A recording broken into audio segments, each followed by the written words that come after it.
బైరెడ్డి రాజశేఖర్ రెడ్డి. రాయలసీమ పరిరక్షణ సమితి పేరిట తెగ హడావిడి చేసిన ఆయన ఎన్నికల ముందు తిరిగి టీడీపీ పంచకు చేరి తన కుమార్తె బైరెడ్డి శబరిని నంద్యాల ఎంపీగా గెలిపించుకున్నారు. కుమార్తె ఎంపీ అవ్వటంతో ఉమ్మడి జిల్లాలో తిరిగి బైరెడ్డి హవా మొదలైంది. ముఖ్యంగా ఆయన సొంత నియోజకవర్గం నందికొట్కూరులో ఆయన పెత్తనాన్ని ఆ reserved segment TDP MLA Gitta Jayasurya జీర్ణించుకోలేకపోతున్నారు. ఎన్నికల్లో తనకు వ్యతిరేకంగా పనిచేసిన వారిని బైరెడ్డి పార్టీలో చేర్చుకుంటున్నారని మండిపడుతున్నారు.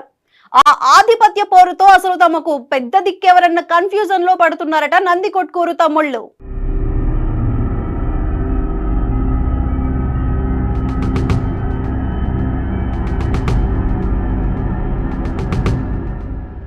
కర్నూలు జిల్లా నందికొట్కూరు నియోజకవర్గం.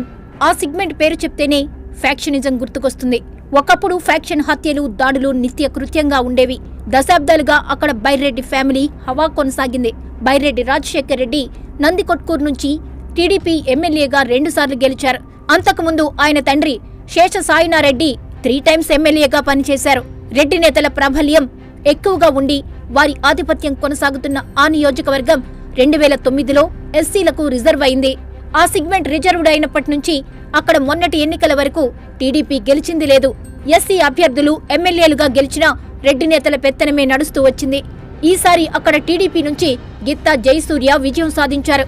జిల్లాలో రాజకీయాలను శాసించిన వారిలో బైరెడ్డి కుటుంబం ఒకటి. మాజీ ఎమ్మెల్యే రాజశేఖర్ రెడ్డికి జిల్లాలోనే రాష్ట్ర వ్యాప్తంగా గుర్తింపు ఉంది.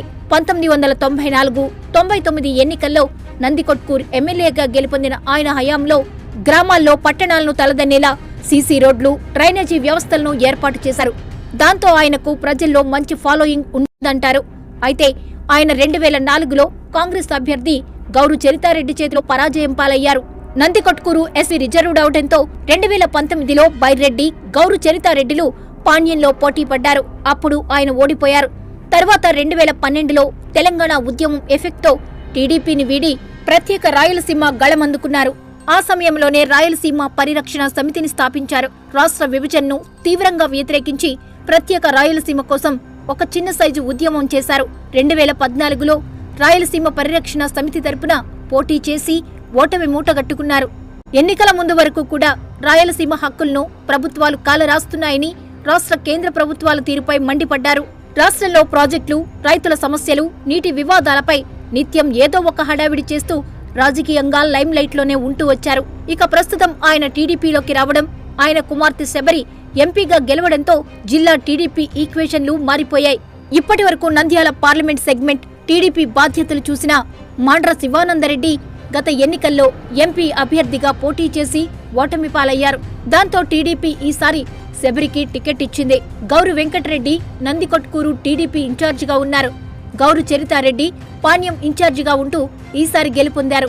ఆ క్రమంలో బైరెడ్డి రాజశేఖర్ రెడ్డి టీడీపీలో చేరికతో నందికొట్కూరు ఇన్ఛార్జి ఎవరా అన్నది పార్టీ వర్గాల్లో కూడా ప్రశ్నార్థకంగా తయారైంది. అటు గెలిచిన ఎమ్మెల్యే గిత్తా జయసూర్య, చరితారెడ్డి భర్త గౌరు వెంకటరెడ్డి, బైరెడ్డిల్లో ఎవరి వెంట నడవాలా అర్థం కాక కేడర్ తలలు పట్టుకుంటుంది.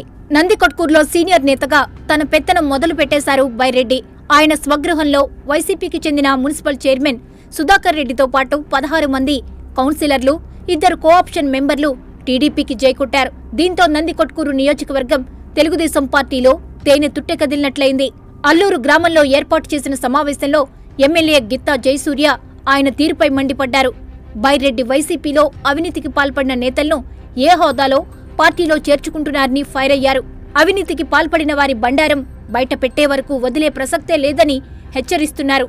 వైసీపీ కోసం అహర్నిశలు కృషి చేసిన నాయకులను బైరెడ్డి సిద్ధార్థరెడ్డి, ప్రధాన అనుచరుడు మున్సిపల్ చైర్మన్ సుధాకర్ రెడ్డితో పాటు కౌన్సిలర్లు టీడీపీ తీర్థం పుచ్చుకున్నట్లు బైరెడ్డి చెప్పడం హాస్యాస్పదంగా ఉందని ఎమ్మెల్యే విమర్శిస్తున్నారు. వైసీపీ అధికారంలో ఉన్నన్ని రోజులు చైర్మన్ తన అధికారంతో చేసిన అరాచకాలు పట్టణ ప్రజలకు తెలుసని, చైర్మన్ చేసిన అవినీతి ఆరోపణలు పట్టణ ప్రజలకు తెలుసని, అటువంటి వ్యక్తిని టీడీపీలోకి ఆహ్వానిస్తున్నామని బైరెడ్డి ప్రకటించడం పార్టీకి చెడ్డ పేరు తేవడమేనంటున్నారు. గతంలో బైరెడ్డి సిద్ధార్థరెడ్డి పెత్తనం అయిపోయిందనుకుంటే ఇప్పుడు రాజశేఖర్ రెడ్డి పెత్తనం చేయాలని చూస్తున్నారని, పేరుకే ఎస్సీ రిజర్వ్డ్ నియోజకవర్గమని, తమకు ఎలాంటి అధికారాలు లేకుండా చేస్తున్నారని ఆరోపిస్తున్నారు.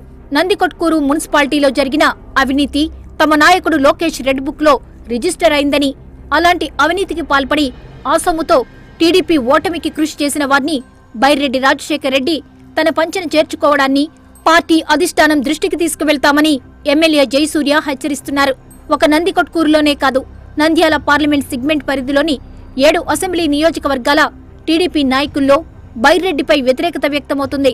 తన కుమార్తె శబరి ఎంపీగా గెలిచినప్పటి నుంచే బైరెడ్డి రాజశేఖర్ రెడ్డి 7 నియోజకవర్గాల్లో తమ వర్గాన్ని ఏర్పాటు చేసుకుంటూ హవా కొనసాగించాలని చూస్తున్నారట.